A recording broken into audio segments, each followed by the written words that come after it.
cambian los pecadores, pero los pecados no. Los intendentes y concejales son distintos, pero las cañotas son las mismas. Los ministros y funcionarios entran y salen, pero la corrupción firme. Los legisladores se renuevan, pero los bochornos siguen. Los presidentes pasan, pero las calamidades quedan. Lo que no cambia es la gente del populorium. Siempre la misma y siempre jodida. Lo que quiero decir es que no puedo evitar que las cosas me suenen a repetidas. Y eso no es nada. Yo las digo, me miran, se cagan un poquitito de risa y ponen el fútbol. No hay que olvidar que el poder corrompe. Y el poder absoluto corrompe absolutamente. Por eso, mis queridos orejones del tarro, no se descuiden. No le den la espalda a nadie, ni se agachen si ven una moneda en el suelo, porque estamos viviendo en una época en donde los rengos le ganan a los avestruces. El kirchnerismo puso de moda algo que es muy idiota como razonamiento, pero que lo pusieron de moda. Es la pregunta, ¿por qué no informan de las escuelas que hay?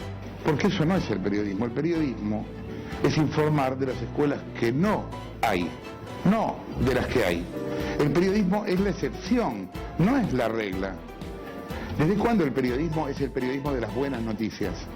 La escuela que es noticia es la que no tiene paredes, es la escuela cuyos chicos comen en la tierra, como las que mostramos.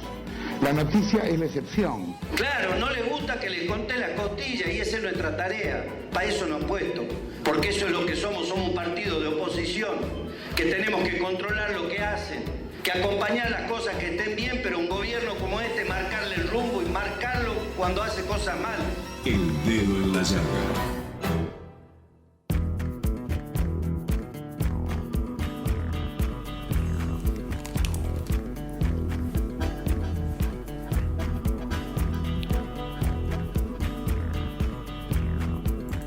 Hola, buen día, bienvenidos.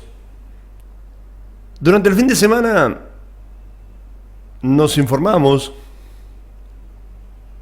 que se había autorizado por parte del ente regulador de la energía aquí en la provincia de Entre Ríos que a partir del próximo 1 de febrero de 2022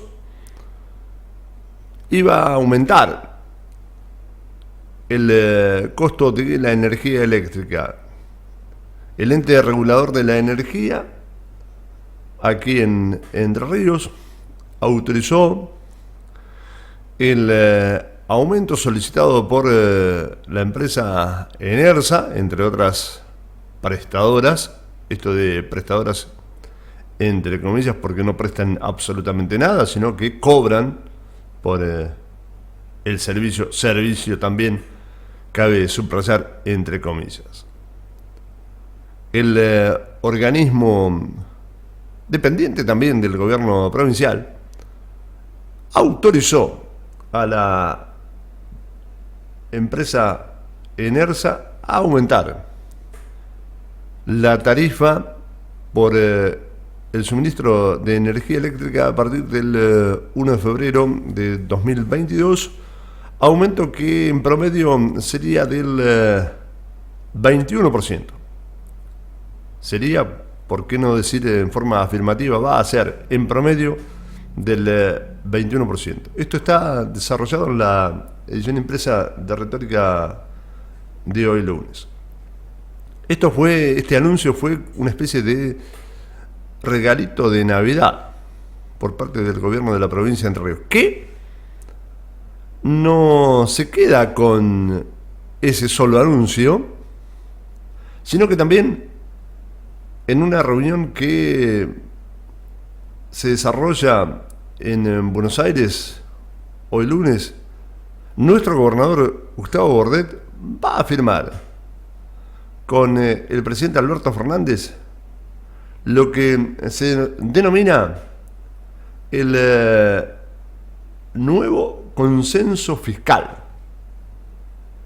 ¿Qué comprende este consenso fiscal? Comprende en el aumento de impuestos. Entre estos aumentos de impuestos también se incorpora un nuevo impuesto que es el denominado impuesto a la herencia. Como si fuera poco, la carga fiscal, la presión fiscal sobre los contribuyentes, ahora se agrega un nuevo impuesto, este que acabo de mencionar, que se denomina impuesto a la herencia. La información consigna que el gobierno avanza con este proyecto de consenso fiscal que va a permitir a las provincias subir impuestos y sumar otros nuevos, como este que acabo de mencionar, el impuesto a la herencia. Hoy se va a estar firmando, hoy lunes, se va a estar firmando con gobernadores del Partido Justicialista, del Kirchnerismo, como así también de la Unión Cívica Radical, se va a estar firmando este denominado consenso fiscal.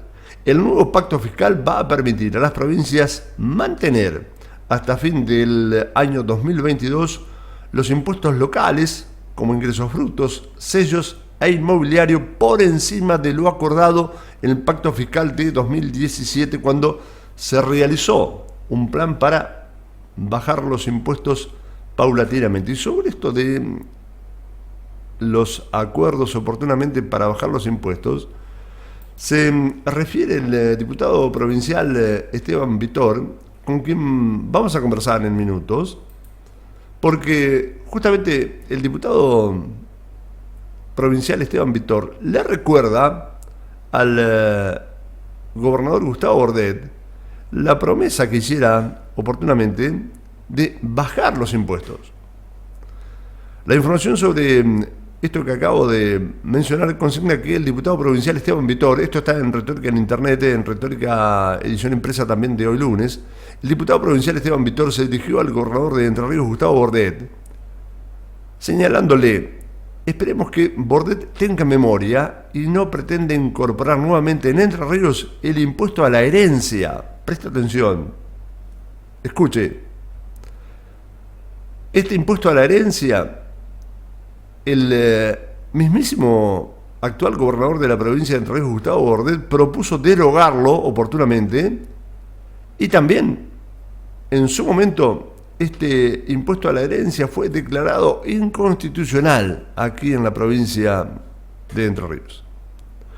O sea, como dijera, como si fuera poco, la presión, el asfixiamiento de los contribuyentes por esta nueva carga de impuestos, estos nuevos impuestos, como si fuera poco, ahora también se pretende crear un nuevo impuesto, el impuesto a la herencia. Por lo que ante este escenario, ante esta situación, es que, entre otros, el diputado provincial Esteban Vitor le ha recordado al gobernador Gustavo Bordet la promesa que oportunamente hiciera de bajar los impuestos. El dedo en la llaga. El dedo en la llaga. Lo decimos, aunque muchos no lo quieran escuchar. Auspician el contenido de El Dedo en la Llaga, de Retórica, Imagen y Comunicación. Municipalidad de Federal, naturalmente de todos. Teléfono 421-309. Haciendas Villaguay, representante en Federal Carlos Filiol, celular 03455 1564 6931. Librería Casa Aldecoa, la librería más antigua de Federal, con los útiles más actuales, juguetería, artículos de cotillón, Donovan 938. Grupo Asegurador La Segunda, productor Roque Alberto Castellano, celular 1565 5197. Gimnasio Energym, en calle Paraná 1040. Estudio Contable, Gothic y Gothic, teléfono 421-687. Carnes de Mi Pago, reservas al 421-261. Electromecánica Raval, colateral Aguirre Almada, a metros de Perón. Laboratorio Bioquímico Ledesma, Anderson 419. Estudio Jurídico Pasarela, Tito, calle Paraná, entre Donovan y Mitre. Teléfono 422-415. Municipalidad de Sauce de Luna. Injet Federal, sistemas de seguridad, en calle Anderson 786, teléfono 422-815.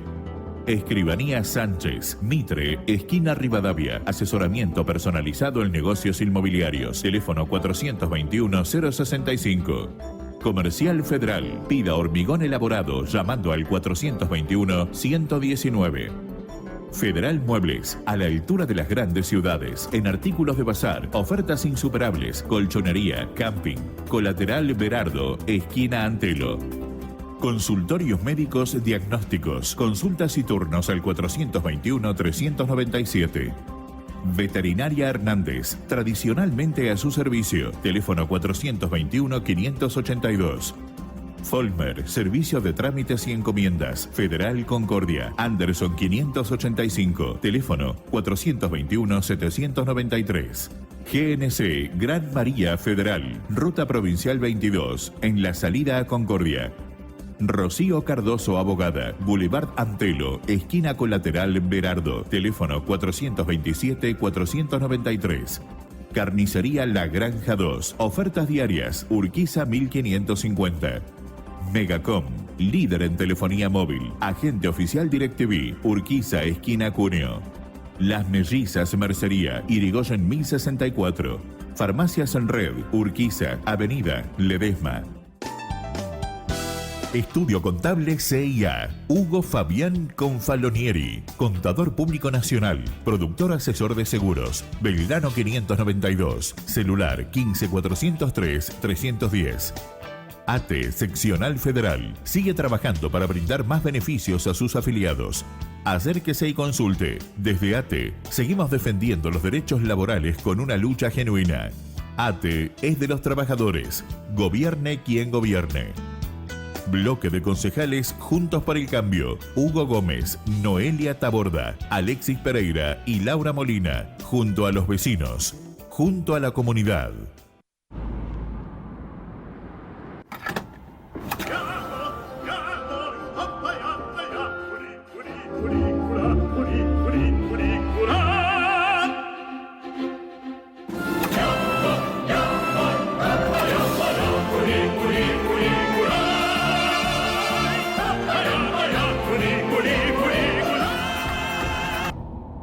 Hace sentir a tu auto mejor que nunca. En las estaciones ESO y en las nuevas estaciones Action.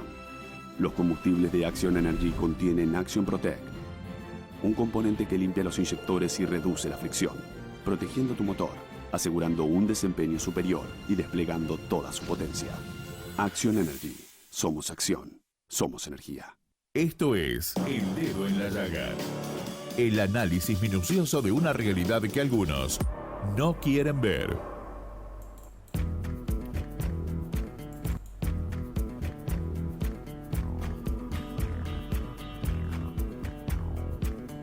Tal cual lo anunciado, estamos en comunicación con el diputado provincial Esteban Vitor. Diputado, ¿cómo le va? Buen día, un gusto en saludarlo. Daniel Cristina desde Federal le habla. ¿Cómo está?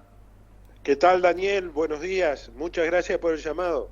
Diputado, durante el fin de semana nos informamos, nos enteramos de que a partir del 1 de febrero del 2022 se autorizó el aumento en la tarifa de la energía eléctrica aquí en la provincia de Entre Ríos, el tema que vamos a abordar después del tema principal que nos convoca, que tiene que ver con esta nueva suba de impuestos, la incorporación de nuevos impuestos, entre ellos el impuesto a la herencia. ¿Usted le ha recordado al gobernador que hoy va a firmar este consenso fiscal con el presidente Alberto Fernández? ¿Le ha recordado al gobernador Gustavo Bordet que en su momento prometió bajar los impuestos? ¿Qué hay de esto? ¿Cómo es la situación? Bueno, decir qué es el consenso fiscal. El consenso fiscal es un acuerdo que firman la nación y las provincias, donde se ponen de acuerdo de qué manera se van a cobrar los impuestos y cada uno va a tener sus recursos, ¿no? Y yo quiero contextualizar diciendo que de una situación anterior que veníamos, que durante el gobierno de Macri se le otorgó a las provincias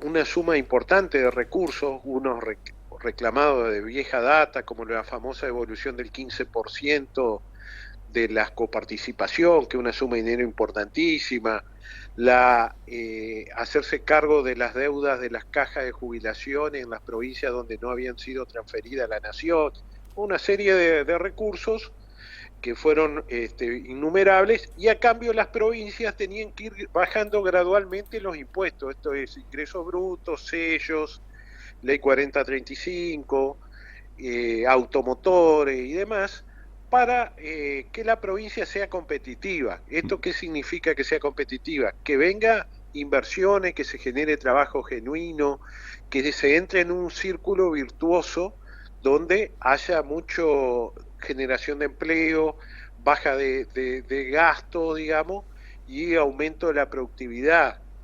Esto indudablemente no se ha dado. Las provincias recibieron un montón de recursos y cada año suspendían la aplicación del pacto fiscal. Pero este año no solo lo van a suspender, sino que además ya se va a dejar totalmente de lado ese acuerdo que hubo durante el gobierno de Macri entre Nación y provincias, porque no solamente le permite suspender la baja de impuestos, sino permite aumentar impuestos y crear algunos nuevos, como el impuesto a la herencia. Impuesto a la herencia, Daniel, que nosotros lo tuvimos en Entre Ríos desde el 2013 al 2018, que se derogó en la legislatura, lo derogamos mediante la ley de 1553, y además fue declarado inconstitucional por una presentación que hizo el Colegio de Escribanos en su oportunidad. Es decir, que yo creo que no hay margen acá para, por más que se firme, para poner ese impuesto, ¿no? Pero lo más preocupante es que permite este pacto fiscal aumentar las alícuotas de ingresos brutos en las empresas de comunicaciones y en las empresas de servicios financieros. Por ejemplo, permite elevar de 7 a 9% de cobrar ingresos brutos cuando uno va a pedir un crédito, en todo lo que tiene que ser servicio financiero, que es una barbaridad el 9%, y que no lo va a pagar el Versa, ni lo va a pagar cualquier entidad financiera, sino lo va a pagar el consumidor, el entrerriano, cuando lo va a pagar con su tarjeta. La tarjeta de crédito. Y lo mismo va a pasar con el aumento que hay previsto para los ingresos brutos en la empresa de comunicaciones. No lo va a pagar ni Claro, ni Telecom, ni Movistar, lo va a pagar Juan Pérez, que el consumidor entrerriano con su boleta de impuestos. ¿Este aumento del 9% en forma mensual, semestral? No, es una tasa del 9%, es decir, cada vez que uno toma un servicio financiero, se cobraría el 9%, ahora está en el 7%, o sea que esos 2 puntos, que parecen 2%, parece, es muchísima plata, Entonces, ¿qué pasa del bolsillo de entrerriano al Estado entrerriano?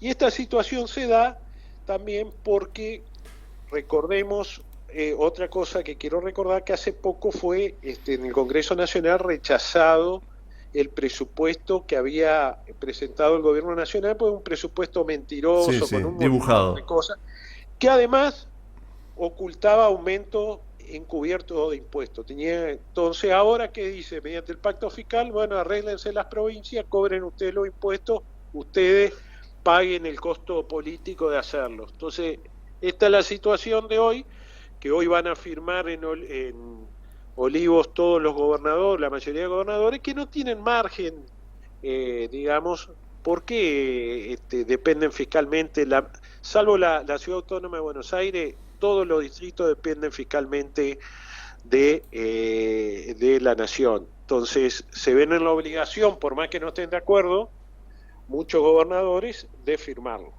Así que esa es la situación hoy. Diputado, este consenso fiscal también, además de este nuevo impuesto a la herencia, ¿también contempla el aumento del inmobiliario? Sí,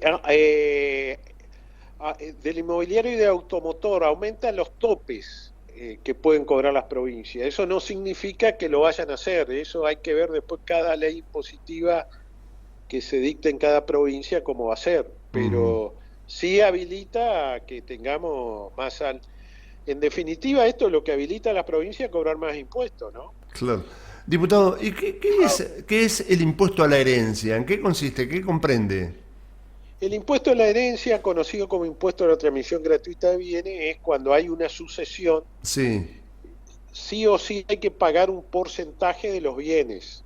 O sea, supóngase que usted tiene una casa y un pedacito de campo, tiene que vender un pedazo de campo, de acuerdo a la tasa que se ponga, para pagar ese impuesto. Esto estaba vigente en el 2013 al 2010. Sí, Sí, lo 2013 al puso 2018. Uribarri Casareto estaba en rentas, Ujú. y bueno, después el gobernador Bordet propició su derogación, primero porque no se recaudaba nada, segundo porque es un mal impuesto y lo terminan pagando los pequeños productores, los pequeños propietarios, los pequeños, porque quienes tienen sociedades no pagan este impuesto. Es decir, si un campo está a nombre de una SA, no pagan un impuesto. Este impuesto es cuando hay el hecho gravoso se produce por la sucesión o por la donación o la transmisión gratuita de bienes. Y tras esta presentación del Colegio de Escribanos se lo declaró inconstitucional. Lo declaró inconstitucional el juzgado número 4 Civil y Comercial de Paraná, y después inmediatamente el gobierno aceleró la decisión de derogarlo y lo derogó. Uh-huh. O sea, eso... O sea que con estos antecedentes y además por lo que usted te está diciendo, se considera que es inviable la aplicación de este impuesto. Yo creería que se va a firmar y no se va a hacer, creería, ¿no? Uno no lo puede aseverar, pero... más por la experiencia que ha habido acá en Entre Ríos, pero también la otra realidad, Daniel, es que el gobierno nacional está propiciando, que las provincias cobren este impuesto a la herencia, que hoy solamente está vigente en la provincia de Buenos Aires. Uh-huh. Creemos nosotros que es un mal impuesto y que no se va a recaudar, y lo único que va a traer es problemas, como ya lo hubo aquí en la provincia. ¿Y ¿no? qué es el impuesto a las donaciones? No, es lo mismo. Lo mismo. Es toda transferencia gratuita. Lo que pasa es que la mayoría de las veces la transferencia gratuita es por la sucesión, pero si uno hace un anticipo de herencia a través de una donación, también sería aplicable. Por ejemplo, un productor que tenga, supóngase, 50 hectáreas y quiera donarle a sus 4 hijos en vida. Bueno, ahí se lo grava, y si eran las tasas de gravamen que había vigente hace unos años, se tenía que vender un pedazo de la propiedad para pagar el impuesto. Entonces nadie, en definitiva, no se terminaba cobrando porque quedaban indivisas las sucesiones. O sea que Uh-huh. no es un buen método de recaudación. Diputado, y volviendo a este ítem que usted abordó, que tiene que ver con el aumento en 2 puntos de los ingresos brutos a las entidades financieras, a los bancos y a las empresas de comunicaciones. ¿Esto usted interpreta que lo va a terminar pagando el consumidor al momento de abonar, al momento de pagar el abono del celular, al momento de pagar la tarjeta de crédito? Estoy convencido que esto es así. Y la historia lo demuestra, ¿no? Ninguna entidad de estas se va a hacer cargo del impuesto, se lo va a transferir, y uno, si se toma el trabajo de ver los resúmenes de cuentas de los bancos o de cuando llega la boleta al celular, fíjese que ahí ya se cobra, y es bastante, cada vez va en aumento. Uh-huh. Y esos 2 puntos que no parecen tanto, multiplicado por la cantidad de entrerrianos, es mucha plata. Y también otra cosa que da posibilidad que da este consenso fiscal es gravar las plataformas en el exterior. Esto es Netflix, todas esas, digamos, servicios de streaming, y también cuando uno, por ejemplo, quiere hacer una reserva de hoteles a través de lo que es el Booking o eso, también da la posibilidad de grabar, o sea que va a haber impuestos que también lo van a terminar transfiriendo al que reserve el hotel o al que tome un servicio de internet, ¿no? Claro, claro. Hablando de impuestos, diputado, es un despropósito la cantidad de impuestos que se suman en la conformación de las facturas por el consumo de energía. La mitad del monto total a pagar, la mitad corresponde a impuestos. Sí, es la lógica que le venía comentando. Cada vez tenemos más impuestos, digamos, somos menos competitivos, menos trabajo, más planes, más caro todo, y entramos en un círculo vicioso, y tenemos que hacer al revés, entrar en un círculo virtuoso, bajar impuestos, generar trabajo genuino, trabajo privado, que haya productividad, y esto de la factura de la luz, esto es palmario, y uno si se cruza ahí a Corrientes un poco, Sí. ve la diferencia que hay, es notable, y sobre todo cuando hay empresas que necesitan la energía, como por ejemplo para riego u otras cosas. Cuando decimos no somos competitivos, significa que una empresa tiene que decidir invertir en Corrientes o en Entre Ríos, y invierte en Corrientes, pues más barata la luz y más barato los impuestos, y el inmobiliario es mucho más barato también.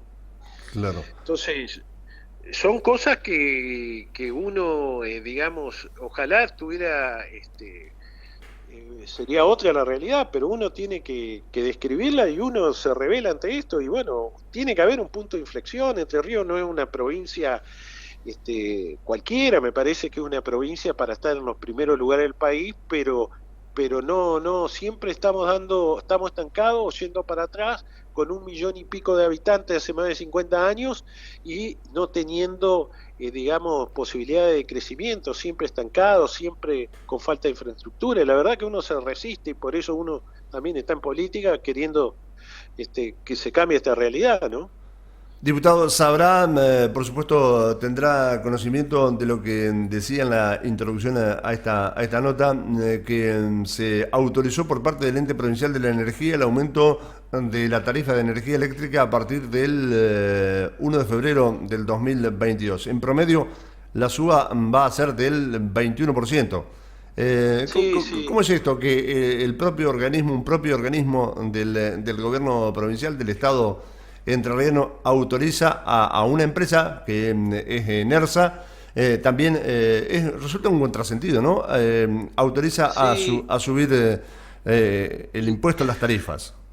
Y bueno, incluso lo que es el EPRE tendría que está intervenido, tendría que estar normalizado. Y bueno, esta situación que lleva años tendría que ponerse coto, y también controlarse este tema de la tarifa, que uno, si lo compara, como ya le digo, con otras provincias, nosotros estamos entre los lugares más altos. Sí, sí.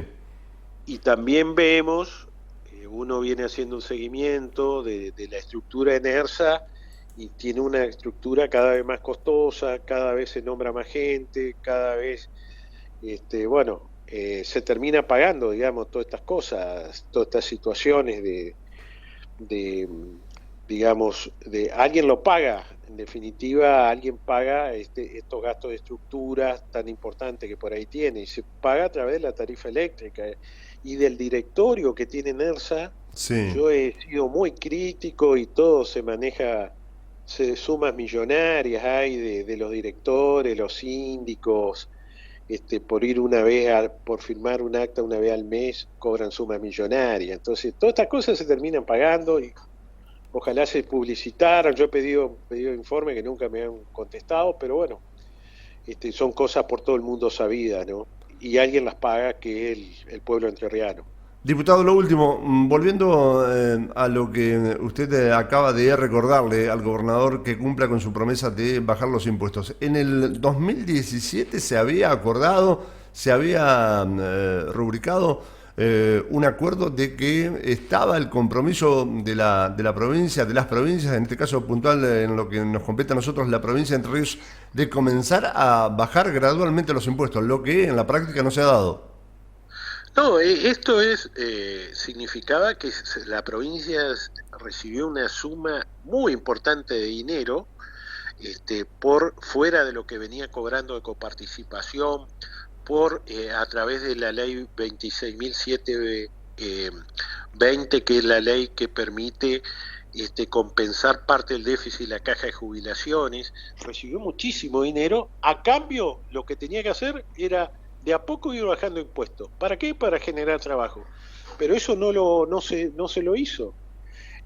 Primero esta va a ser el tercer año consecutivo que no se van a bajar impuestos. Bueno, se recibió el dinero y no se bajan los impuestos, y tenemos, lo que le digo, una provincia que está estancada, que cada vez gasta más en el Estado, en mantener el Estado, en mantener, digamos, una estructura importante, y no salimos de la lógica de que venimos hace años. Lo que necesitamos es bajar impuestos, bajar costos, generar trabajo genuino, que vengan inversiones, que se genere empleo y que haya todo un círculo virtuoso para que haya productividad. Y yo estoy confiado que Entre Ríos es una provincia que tiene todas las condiciones para hacerlo, pero sin embargo las malas administraciones y esta situación de decadencia que venimos hace años han llevado a esta situación, ¿no? Diputado, una postdata en esta comunicación, le agradezco su tiempo. En su momento abordamos este tema, lo decíamos la semana pasada, que en reiteradas oportunidades lo había manifestado el por entonces legislador por el Departamento Federal, José Oscar Cardoso, sobre los índices de coparticipación. El gobierno se jacta, se llena la boca diciendo que se gestiona en forma federal, se habla de un país federal. Sin embargo, en la práctica esto no es visible. ¿En qué índice está la coparticipación? ¿Cuánto nos llega? Desde la época de Alfonsín ha ido disminuyendo, bajando gradualmente. En estos momentos, ¿en qué índice está la coparticipación? De la coparticipación total, sí, no llega al 5%. No llega al 5%. Es el 4,87 más o menos. ¿Y en el gobierno de Alfonsín, cuando gobernaba? Es la misma suma, el mismo monto que se estableció en el gobierno de Alfonsín. Sí, pero ¿no ha bajado el porcentaje de coparticipación? Lo que puede impactar es que, por ejemplo, cuando se distribuyen los recursos de la masa total, se detraen ciertos fondos. Por ejemplo, para los ATN, los llamados ATN, que son transferencias discrecionales que hace el Ejecutivo, bueno, de ahí se saca, entonces ahí se achica un poco la torta, pero si uno toma, sobre todo los últimos años, y ha habido mucho dinero ha venido en coparticipación, seguramente a Entre Ríos le tendría que corresponder más. En términos legales no, porque está establecido en la ley. Ahora, la Constitución de 94 habla de que tiene que haber una ley de coparticipación, que todavía no la hay, que es una deuda del Congreso de la Nación, pero no la hay porque no es fácil ponerse de acuerdo. Y conozco algunas personas que han estado cuando estuvieron en la negociación de la época de Alfonsín, y dicen que en una nueva discusión podemos perder incluso, porque cuando se tomó Entre Ríos tiene hoy el 3% de la población nacional, y estamos casi cerca del 5%, y después, bueno, en ese momento se vio beneficiado por tomar unos índices que favorecían a la provincia, pero en una nueva discusión estaría abierta, incluso hasta se podría llegar a bajar. Entonces va a haber que estar atento a ese porcentaje. Diputado, pero lo importante, me parece a mí, es dar una discusión de que los fondos, el sistema de coparticipación ha fracasado. Hay que pensar de acá para adelante en Argentina un sistema de que cobren directo las provincias y sea al revés, las provincias las que coparticipen a la nación, ¿no? Porque es una forma también de sometimiento político la coparticipación. Fíjese que hay gobernadores que hoy tienen que firmar el pacto fiscal porque no le queda otra, porque como tienen deudas con la nación, la forma de refinanciarlo, y bueno, lo apretan para que lo firmen, ¿no? Y bueno, esa situación lamentablemente atenta contra el federalismo. Diputado, en cuanto a disculpe, los recursos y a las potestades, ¿no? Sí, diputado, disculpe que sea recurrente en la pregunta, quizás estoy pecando de neófito en la materia, pero el índice de coparticipación, lo que se coparticipaba a las provincias, ¿no era no fue bajando progresivamente? Y en su momento fue del 15% y hoy usted me acaba de decir que es del 5%. No, el tema es así. En la época de Alfonsín, de la torta total, Sí. 55% iba a las provincias y Ahí 45% a la nación. Ahí está. 55% iba a las provincias. Sí, eso se fue, cada vez se fue invirtiendo esa regla, digamos, cada vez tenía más la nación y las provincias menos. Exacto. Y tuvo un punto de inflexión con el gobierno de Macri. Cuando empieza a devolver el 15% y demás, se vuelve un poco al esquema prácticamente 50 y 50. Hoy, a ciencia cierta, le mentiría si le diría, no tengo el dato preciso, pero cada vez este gobierno ha concentrado también recursos nacionales por sobre la provincia, eso no tenga duda, ¿no? Bien. Diputado provincial Esteban Vitor, le agradezco el habernos atendido, ha sido usted muy amable y nos mantenemos en comunicación. Nos mantenemos en comunicación y a disposición, Daniel. Que Muy siga amable bien, que tenga un buen día. por su llamado. Hasta luego, adiós. Auspician el contenido de El Dedo en la Llaga, de Retórica, Imagen y Comunicación. Municipalidad de Federal, naturalmente de todos. Teléfono 421-309. Haciendas Villaguay, representante en Federal Carlos Filiol, celular 03455 1564 6931. Librería Casa Aldecoa, la librería más antigua de Federal, con los útiles más actuales, juguetería, artículos de cotillón, Donovan 938. Grupo Asegurador La Segunda, productor Roque Alberto Castellano, celular 1565 5197. Gimnasio Energym, en calle Paraná 1040. Estudio Contable, Gothic y Gothic. Teléfono 421-687. Carnes de Mi Pago, reservas al 421-261.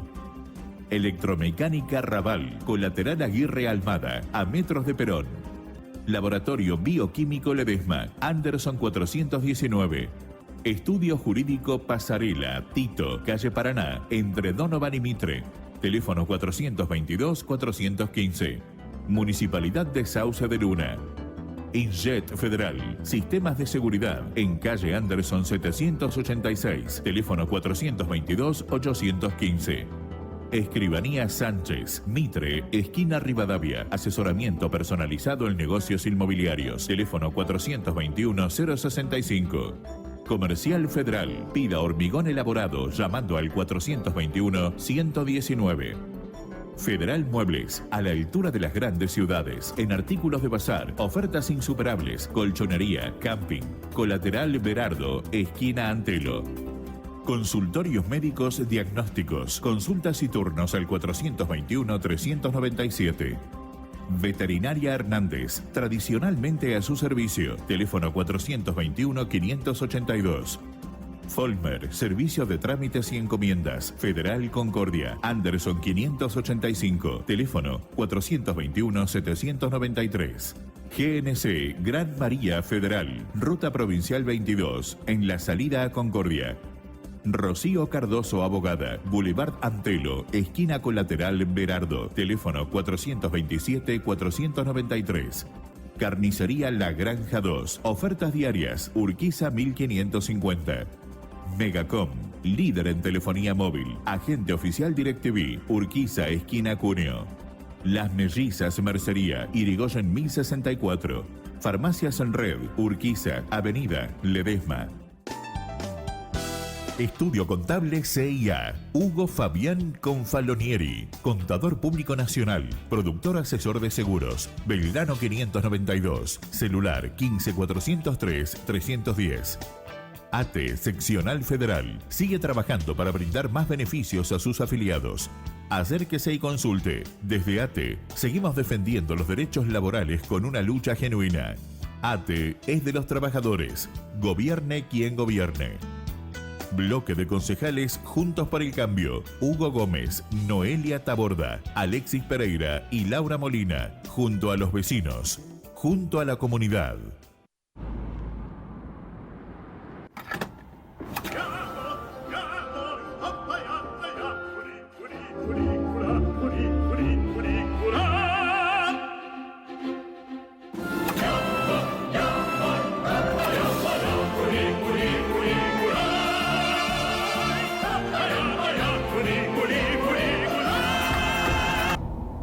Hace sentir a tu auto mejor que nunca. En las estaciones ESO y en las nuevas estaciones Action. Los combustibles de Action Energy contienen Action Protect, un componente que limpia los inyectores y reduce la fricción, protegiendo tu motor, asegurando un desempeño superior y desplegando toda su potencia. Action Energy. Somos acción. Somos energía. Esto es El Dedo en la Llaga. El análisis minucioso de una realidad que algunos no quieren ver.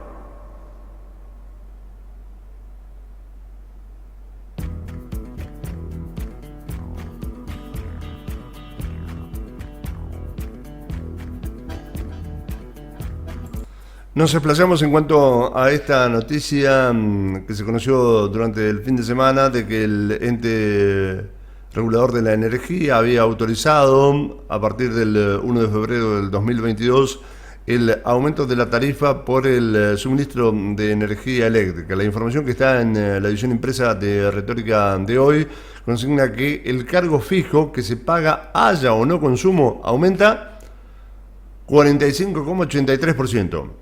El cargo fijo que se paga haya o no consumo aumenta prácticamente 46%, mientras que en promedio la energía aumenta, la tarifa de energía va a aumentar en promedio el 21% a partir de febrero de 2022, tal el título que está en Retórica impresa de hoy lunes 27. La tarifa de energía aumentará a partir del 1 de febrero.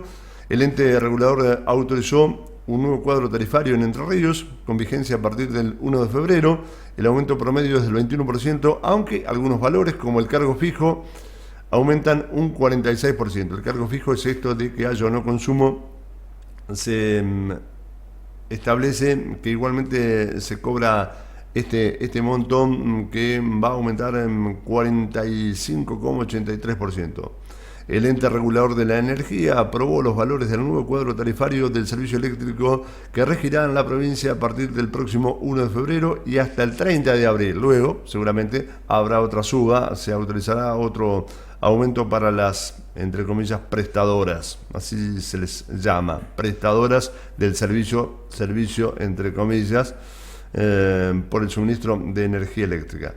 Las tarifas serán de aplicación para todas las distribuidoras. La principal es Enersa, aquí en el territorio provincial, y hay alguna que otra cooperativa en todo el territorio de la provincia de Entre Ríos. Según esto, se desprende de la resolución del 22 de diciembre que lleva la firma del interventor del organismo, José Carlos Alle. De ese modo, el ente regulador dio curso favorable a la petición formulada el 21 del actual por la distribuidora estatal de energía, la empresa Enersa. El 21 hizo el pedido de recomposición, rápido actúan los muchachos cuando quieran, ¿no? El 21, la principal accionaria del gobierno de la provincia de Entre Ríos en cuanto a empresas de energía, la empresa Enersa hizo el pedido de que se debían aumentar las tarifas y con celeridad el 22, al día siguiente, ya se autorizó por parte del ente regulador de la energía. Incluye la adecuación de los costos de distribución correspondiente al periodo comprendido entre el 1 de febrero al 30 de abril del 2022. Más adecuaciones del valor agregado de distribución de los 5 periodos suspendidos transitoriamente. El último aumento, luego de 16 meses de congelamiento tarifario, se aplicó a partir del 1 de marzo último, un 15%.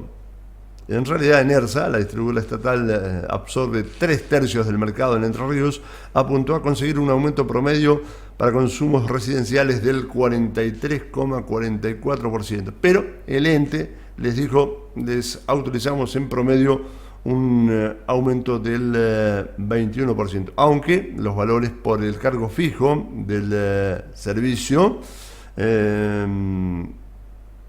que se paga aumenta pasa de 122 pesos a 180 pesos, lo que implica un incremento del 45,83%. A prepararse entonces. Están advertidos los consumidores, los usuarios del suministro de energía eléctrica aquí en la provincia de Entre Ríos. Aumenta en promedio el 21% el costo de la energía eléctrica aquí en la provincia de Entre Ríos a partir del 1 de febrero venidero. Estamos terminando el programa porque le vamos a dar cabida a una entrevista con el sacerdote, el padre Manolo, que habla sobre la Navidad, sobre los regalos y demás. Pero antes de ello les digo que la Iglesia Avivamiento comunica los horarios de sus reuniones, los días y horarios de sus reuniones. La Iglesia Avivamiento tiene reuniones los viernes a la hora 20 y los domingos a la hora 8:30 y 20 horas. ¿En dónde? En el Centro Federal, Centro de la Iglesia Avivamiento, que está ubicado en Tucumán y Antelo. Viernes a la hora 20 y domingos a la hora 8:30 y 20 horas son las reuniones de la Iglesia Avivamiento aquí en la ciudad de Federal. También le decimos que Aberturas Cardoso, que comercializa aluminio y también instala vidrios, tiene teléfono móvil, es el 154 89 010. Comuníquese con Aberturas Cardoso al 154 89 010. También le decimos que Empresa Santa Rita Casa Roa tiene convenio con distintos prestadores. Uno de ellos es el Instituto del Seguro de Entre Ríos. También Empresa Santa Rita Casa Roa tiene convenios con Ospavial, atiende mutuales provinciales y nacionales, Guatra, RT y Seguros. Además, en Empresa Santa Rita se puede acceder al servicio de enfermería a domicilio. Empresa Santa Rita Casa Roa está en Rivadavia 685 y el teléfono para comunicarse con Empresa Santa Rita Casa Roa es el 421-226. Nos despedimos hasta mañana martes a las 12. Que tengan un buen día. Para mí también, como todos los años, venir aquí. Hablemos del 24 y el 25. Así Días es. tan importantes. La Nochebuena, la Navidad. Una fecha clave dentro de la fe cristiana, ¿no? Y además, con la lección que nos da Belén. Belén es la lección de la humildad, de la pobreza. Y aquí quiero hacer una distinción y una aclaración. Porque he visto como algunos políticos nos dicen que nosotros, la Iglesia, fomentamos el pobrismo. Y la verdad es que no lo hacemos nosotros. Lo que hacemos es acudir y socorrer a los pobres, que muchas veces son el resultado de políticas erráticas y en muchos casos corruptas. Y nosotros tenemos la obligación de salir a ayudarlos. Como yo con un grupo de estudiantes, otros grupos, salimos todas las noches y distribuimos más de 350 viandas. Me consta. Nos encontramos con un fenómeno de pobreza angustiante. Y entonces yo digo... Y cada vez más gente en la calle. Cada vez más gente. Y hubo días pasados el caso de un señor que me dice, dame 2 viandas. Digo, ¿por qué? Porque hace 2 días que no como.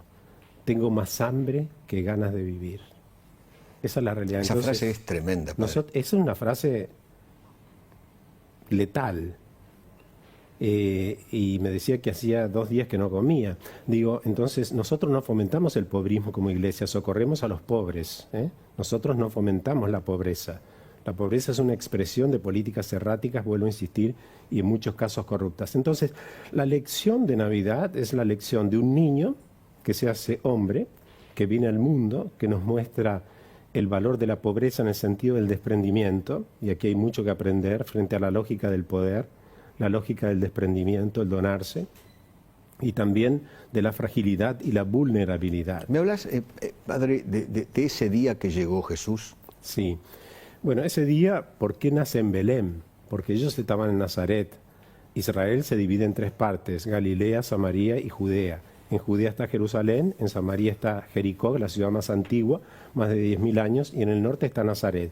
Que en la época en que María recibe el anuncio que va a ser la madre del Salvador, Nazaret no aparecía en los mapas.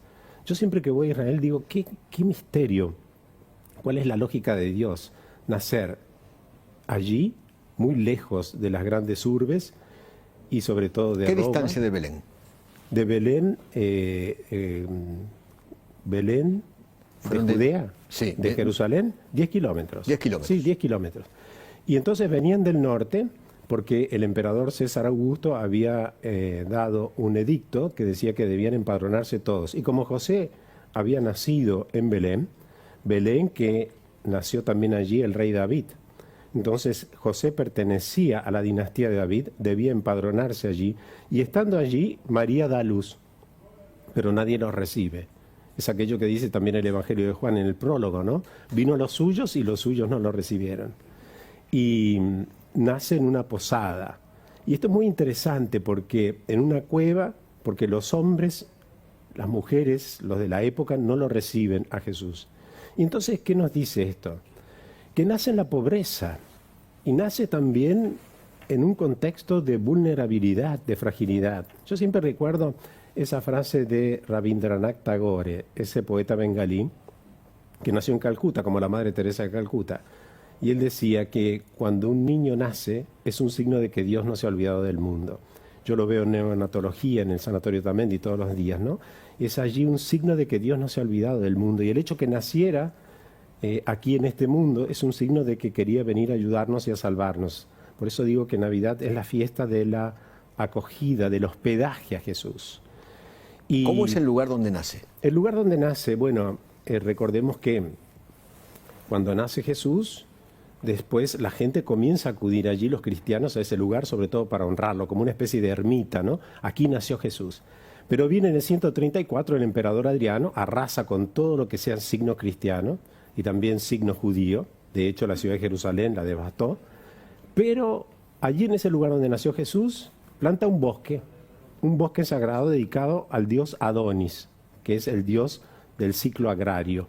Y entonces la gente recordaba ese lugar, y entonces en medio del bosque sabían que allí había nacido Jesús. ¿Qué es esto? Y por eso, exactamente. Es esto que recuerda el lugar del nacimiento. Exactamente. De Jesús. Nosotros siempre que vamos veneramos ese lugar, porque ese lugar está dentro de la basílica que hizo construir el emperador Constantino en el 339 por orden de su madre Santa Elena, que era una cristiana muy fervorosa. Recordemos cómo el edicto de Milán del 313 es cuando se abre la libertad religiosa. Y entonces nosotros veneramos siempre este lugar.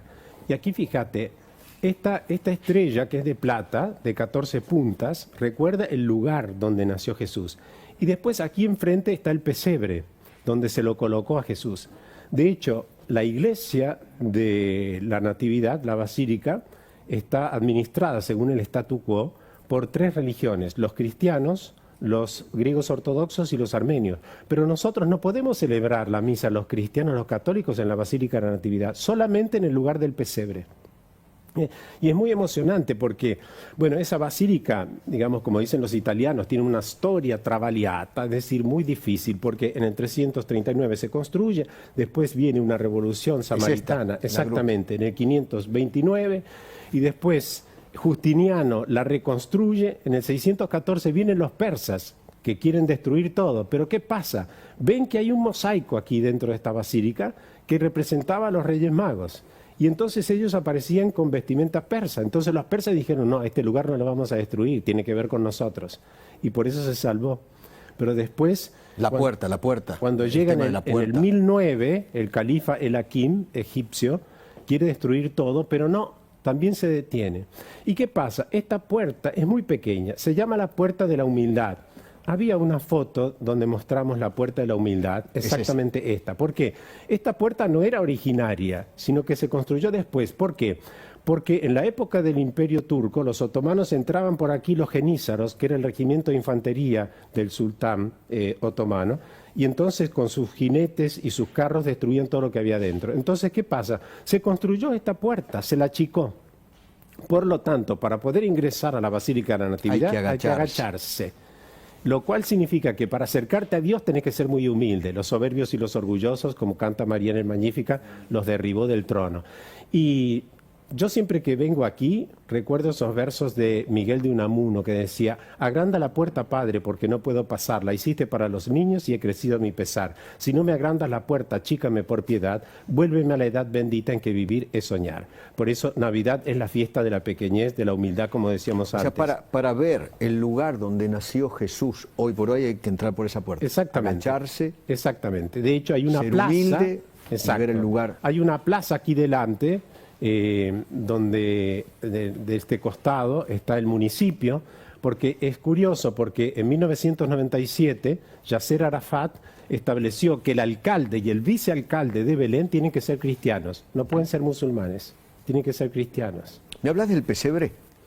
El pesebre tiene una significación muy especial, ¿no? El Papa Francisco escribió una carta apostólica el 1 de diciembre del 2019, donde dice cómo el pesebre nos muestra la fragilidad y la vulnerabilidad de Dios, demostrando que esa fragilidad es la fortaleza de Dios que todo lo crea y lo transforma.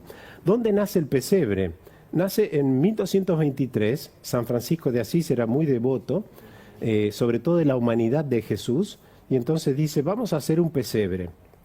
Él no era sacerdote, sino que era diácono, por lo tanto no podía celebrar la Eucaristía. O sea, vamos a reconstruir el lugar donde nació. Eso Exacto, vamos a representar donde Jesús nació. Representar es la palabra. Representar. Claro. Y entonces comienzan a hacerse la representación, y ese día, el 25 de diciembre, la Navidad del 1223, San Francisco le toca a él predicar, y dice que cada vez que nombraba al niño Jesús, se pasaba la lengua por los labios, como para expresar la dulzura, ¿no?, de ese nombre. Digo, hay que volver a la fuente, el origen. No olvidemos que Navidad recordamos el nacimiento de Dios.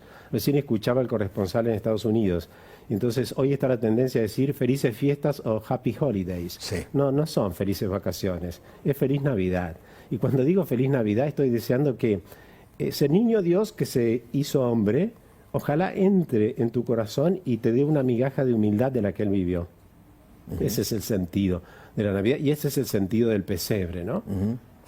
Doc. Manolo, ¿cómo estás? ¿Qué tal, Claudio? Manolo, yo fui a Belén un par de veces y la verdad es que da una cosa rara, porque hay que para pasar de Jerusalén a Belén hay que pasar un puesto fronterizo. Un checkpoint. Un checkpoint controlado por el ejército judío. Exacto. Y la verdad es que les contaban gente de Belén que el ejército judío tiene control de la electricidad y el agua sobre Belén y que eventualmente, si hubiera algún conato de rebelión, claramente tienen el control de la ciudad. Cortan la luz y el agua. Cortan la luz y el agua. Esto la verdad que me impresionó, porque después terminé en la Basílica de la Natividad hablando de unión, de paz, etcétera, Sí. y 12 cuadras antes había un checkpoint del ejército israelí, ¿no? Sí. Son contradicciones de la humanidad, no tiene que ver específicamente con los judíos y los palestinos, sino con la humanidad entera que termina, digamos, teniendo en cuenta esto, que fue un mensaje particular y la realidad es absolutamente diferente. Pero quiero hacerte este comentario a ver si estás de acuerdo. La religión veneró a María por los siglos de los siglos y creo que se olvidó en muchas ocasiones de José. Y Francisco fue quien puso a José otra vez en los altares, porque Francisco, el Papa Francisco, tiene, no San Francisco, sino el Papa Francisco, tiene una particular visión de lo que significa la Sagrada Familia, que, insisto, veneró con mucha más compromiso a María que a José. ¿Qué opinas? Sí, es verdad, porque la figura de José, de hecho, es como que se opacó, pero por su propia humildad. Porque, por ejemplo, en el Evangelio no aparece una sola palabra que haya dicho José. Exacto. Entonces yo creo que el valor del silencio, ¿no? Pero José fue el maestro de Jesús. De Jesús, es el hombre de la discreción, porque cuando se entera que María está embarazada y que no había mantenido relaciones con él tenía la obligación de denunciarla públicamente y en ese caso tenía que ser lapidada.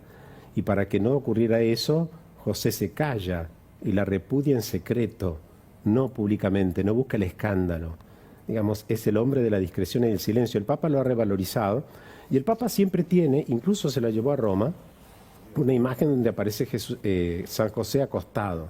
Sí, tal y entonces debajo de esa imagen le pone allí lo que él desea que se cumpla. Y realmente yo también en mi casa tengo una imagen de San José. Tengo allí, una que me regalaste. Sí, le pongo allí lo que deseo y realmente San José lo cumple, intercede ante su Hijo Jesús, ¿no? Santa Teresa de Ávila decía que nunca le falló San José. Pero José fue el que le enseñó a Jesús las cosas fundamentales de la vida. Exactamente, y sobre todo hasta el valor trabajar, del el trabajo, sacrificio. ¿no? Exacto, porque dice el texto evangélico en griego, dice que era tecton. Tecton no significa el hombre que estaba no es carpintero, ¿no? trabajando como carpintero, claro, sino en la construcción, en la obra, digamos. Entonces le enseñó esos dos valores fundamentales. Willy, ¿querías preguntar algo? Sí, quería preguntarle, padre, porque la Iglesia Católica en Argentina tiene una gran función no solo en lo social, sino también en lo educativo, colegios parroquiales, la universidad. Claro. ¿Cómo vio esta pandemia en materia educativa? Los colegios parroquiales son usualmente una suerte de refugio para aquellos que quieren y contar con clases todo el año, habida cuenta de muchos paros que hay en la escuela pública. ¿Cómo está viendo todo ese fenómeno? Bueno, el fenómeno educativo ha sufrido una crisis aquí espantosa en el tiempo de la pandemia. Y yo creo que la Iglesia hizo su esfuerzo, ¿no?, para que se abrieran los colegios, y muchas veces con resistencia de las autoridades públicas. Y yo creo que es fundamental si queremos salir de la pobreza y la indigencia. Yo siempre digo que la educación te ayuda a echar raíces y a crear alas. Es decir, la educación te ayuda a tener tus fundamentos que después van a ser tu fuerza para poder enfrentarte al mundo, y también alas para ser libres, no para que nos corten las alas, sino para ser nosotros personas que podamos ejercitarla, ¿no? Porque en eso radica la dignidad de la persona humana. ¿Leíste la carta del arzobispo de La Plata? Sí, yo creo que tiene mucha razón. Y sí, porque nosotros no podemos poner pasaporte sanitario para poder entrar, o un pase sanitario para ingresar al templo. Es decir, existe la libertad de culto. Es decir, yo no puedo estar diciendo usted ingresa o usted no, ¿no? Por eso creo que esas arbitrariedades son muy peligrosas, ¿no? Porque hay un principio que es el de la libertad, que es sagrado. Y en ese sentido tenemos que ser muy respetuosos, ¿no? Enseñanzas de la Navidad. Yo creo que la enseñanza de la Navidad fundamental es la de la humildad y la del perdón. Yo lo decía esta mañana, ¿no?, como a mí me impactó muchísimo este año, ante la renuncia de Esteban Bullrich, el discurso que él dijo en el Senado. Y quiero rescatar a dos mensajes que le enviaron cuando vino aquí a La Nación Más. Uno de Fernán Saguier, director de La Nación, que dijo algo que me parece muy valioso, porque expresó que el mensaje, el discurso de Esteban Bullrich fue el mensaje de un estadista. ¿Por qué? Porque llamó a la concordia y a crear puentes entre propios y ajenos. Yo creo que esa es también la expresión y lección de la Navidad, la concordia. Santo Tomás decía que la concordia no es la conexión de razones, la coincidencia de razones, sino la unión de corazones. Podemos pensar distinto, pero eso no nos tiene que llevar a estar distantes. Y sobre todo crear puentes, porque eso es expresión de humanidad y de civilización. Y después, yo no lo conozco, pero me pareció genial lo que dijo Juan Cruz Ávila, cuando señaló que Bullrich fue el pedagogo del corazón. Pedagogo viene de paidos, niño, aquel que conduce al niño a la verdad, que conduce, en este caso, al decir pedagogo del corazón, hacia el interior. Y esa es la enseñanza de la Navidad, es decir, saber entrar dentro, ¿no? Y yo creo que en este contexto de grieta tendríamos que recordar aquello que dijo Barenboim, Daniel Barenboim, cuando recibió el premio de la Concordia y de la Paz, príncipe de Asturias, en España, y dijo: en una sociedad hay que comportarse como en una orquesta, donde lo importante es escuchar al otro y no querer sonar más fuerte. Porque si no escuchamos y queremos sonar más fuerte, no hay sinfonía. Y donde no hay sinfonía, no hay armonía. Y por último, yo quiero decir algo que me parece clave y fundamental.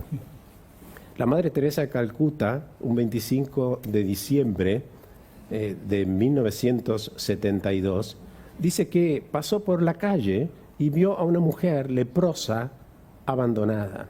La habían abandonado sus hijos. justo el día de la Navidad. Entonces ella, ¿qué hizo? La cargó sobre sus hombros y la condujo a su casa, a la casa donde recibían a personas leprosas. Y entonces la mujer le preguntó a Teresa de Calcuta, ¿por qué haces esto?